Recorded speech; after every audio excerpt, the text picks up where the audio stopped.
Welcome back to Press Here. I have a friend, I'm not going to name him, but he's a very intelligent friend who thought the traditional term for traditional retail outlets was frickin' mortar stores. It's brick and mortar stores, but I kind of understand the confusion. Shopping at actual stores can be frustrating. It's never as convenient or as easy as shopping online. Malls and big box stores have got to figure out how to compete with Amazon or they will not survive. Rachel Mushahwar is ready to throw them a lifeline. An Intel executive, she works with companies like Levi's and Nordstrom to make the frickin' mortar stores more like Amazon. Thanks for being with us today.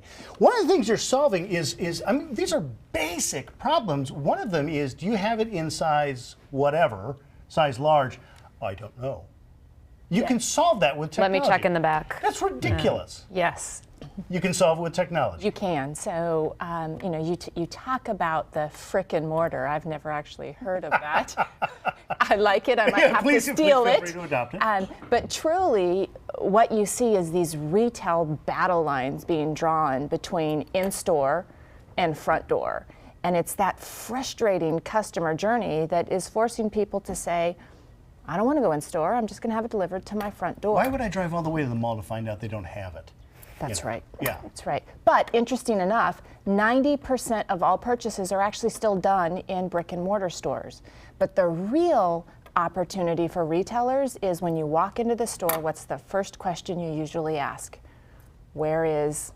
Right. I'm looking for a pair of jeans that are size 28. Where are they? Right. 65% of customers, 6 out of 10 consumers will actually leave because of lack of service.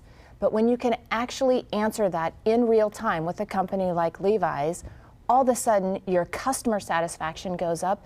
And guess what? When you can locate the inventory that's in the store, in the back room, your bottom line also goes up. We know that a 3% increase in inventory accuracy in stores equal to a 1% increase in sales. And I certainly don't work on Wall Street, but I do know when they look at retail as Main Street, a 1% increase in sales is a pretty freaking big deal. See, my problem though is that just getting to the store. Like I don't go, there are certain stores that I still go to, but there's a whole category of things that I used to buy in person that I order online, and I won't go back to buying them in stores. So how does it solve that, or is this a different problem or a different demographic, or what is it? So I think there's a variety of problems that are actually facing retailers today. One of them certainly is declining store traffic, right? There's been an over 7% decline in store traffic. So retailers are trying to scramble to figure out, how do I get people to come back to my store? You know, for the items that you traditionally bought at a grocery store, you know, most people are actually going to Amazon, right? Some of the statistics now of where CPG brands, like a Kraft box of mac and cheese, previously was being bought in a grocery store, now it's actually bought on Amazon. You could make the arguments that gives us more time to go to other stores. I mean, that it frees up. There's still an opportunity. If I'm not going to the grocery store, I might go to the mall. You might. So part of what Intel's actually doing with a lot of the retailers and hospitality companies and CPG companies is helping them actually rethink the store experience. We also know, think about the favorite store that you've most recently visited. You'll stay longer in that store if the store experience is good and you have the service that you want. What does that mean? Does that mean like virtual reality headsets for all the customers so they can, I mean, how does it actually impact me when I'm walking in the door of that store? What are you going to give me to make me want to stay there and come back? So I think it really depends on the type of retail you're talking about. But, you know, since you brought up virtual reality, you know, there are companies out there that we've actually started working with using virtual reality to help frame up. Have you ever done a home improvement project where you want to know exactly where your kitchen cabinets are going to be? So with a company, Capgemini, and Intel RealSense cameras, along with virtual reality, you can actually put this headset on and actually start to see in real time what your kitchen will look like.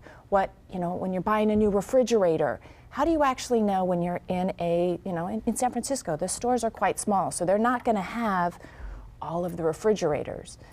Using our technology, you can actually kind of extend that aisle, put the goggles on, and when you pull out virtually, you open the door, you can see, oh, here's all the different types of, here's how big the refrigerator is. Here's how much you can actually stuff in the refrigerator. Rachel, what bothers you about the store shopping experience? I mean, if you could fix it, whether or not you have the technology to or not, what would you fix? So for me, I have 4 young kids under 10, so I hate shopping because I'm the mom that's dragging the kid through the store. So for me, the more that you can change that store experience and provide technology that's engaging for the consumers. And not just added on. It's not just the add-ons. And the other thing that I think we're seeing a big trend in retail is, we spend 90% of our time on our smartphones checking email and messaging each other. Right. It's the first time that we've actually seen that exceed our time on social media. But to me, it's ridiculous that I still have to call a business versus actually message them and ask them on my phone really quick, hey, do you have that pair of size 9.5 shoes in stock?